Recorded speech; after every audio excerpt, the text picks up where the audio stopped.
Well, we're getting closer and closer, aren't we, to October, or maybe it's February, depending when the elections are going to be. Political parties having picked their candidates for the top positions in the metros ahead of these local government elections. Let's talk Johannesburg, shall we? The DA has nominated Dr. Mpho Phalatse, a former member of the Mayoral Committee of Health. I'm sure you'll recognise the name, of course. Accepting her nomination, Phalatse has said the city is not quite where it should be. So let's speak to the good doctor about where the city should be and why it's not there. Dr. Phalatse, good morning. Good morning. To you. I would say congratulations as far as all DA members are concerned. So a decay is what the state of our city is at the moment. Why is that? Before we get on to how you're hoping to fix it.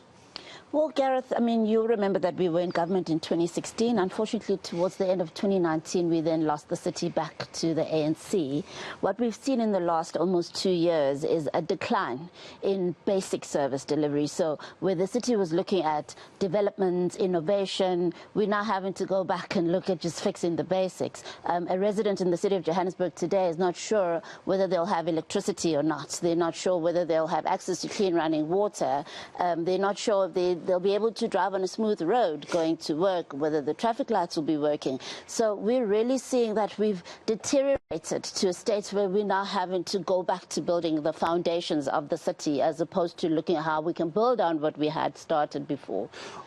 Who do you think was to blame for losing the city all those years ago, and why do you think you'll get it back?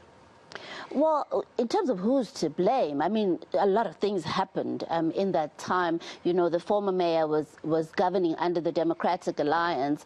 He decided to resign. It was his choice. Everyone has a right to make those kind of choices. However, unfortunately, after his departure, we did not manage to retain the city. As you know, we were in a coalition government. We had smaller parties working with us. In that whole transition, the smaller parties lost faith. Because of what had happened with the former mayor leaving, and so they decided to move over to the ANC and work with the ANC, and that's how we lost the city. Any chance of coalitions this time round? Would it work for you?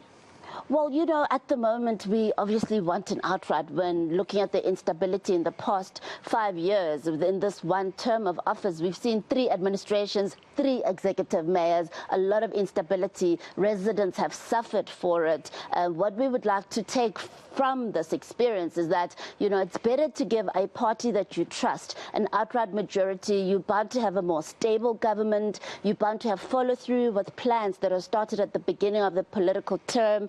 And that's really what we're going for. We're not going to enter so much into coalition discussions at the moment, but should that happen after the elections, should there be a need, of course we will look at the value systems of the various parties and look at who is better aligned for us to work with. And looking at those policies and who's better aligned is obviously one side of the coin. The other is who has the numbers apart from the DA as well. Are you talking to the EFF, will you?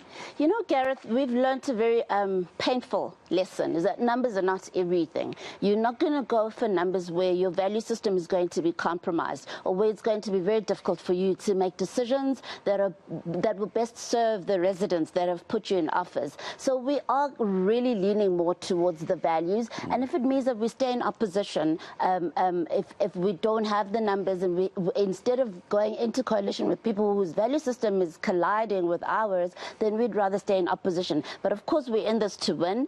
We believe that residents have seen, they have felt and experienced, you know, the pain of having lost a DA-led government. We know that where the DA governs, things happen, we make things happen. How quickly will you make things happen? Or if you were to win this, how quickly? Because Johannesburg residents, you say, driving on potholed roads, traffic lights aren't working, we keep going.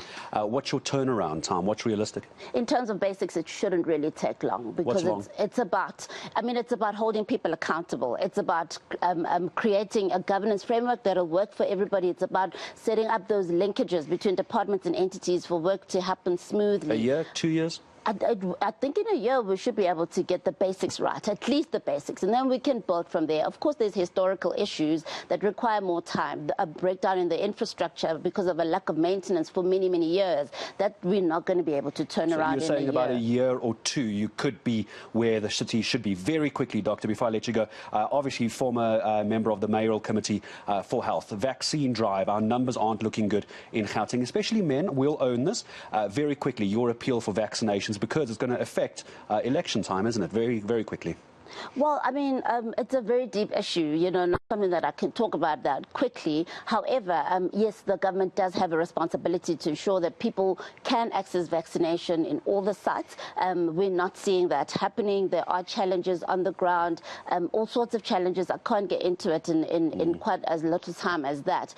There is a call, though, yes, on particularly the national government and the provincial government to do what they need to do to ensure that people who want to get the vaccine now are able to access it. Well, I appreciate it, and all the very best for you as far as this fight for Johannesburg is concerned. Thank you to you for coming in to speak to us. DA nomination for Johannesburg, it is Dr. Mpho Phalatse joining us here on the South African Morning. All the very best to you and your DA members. On the way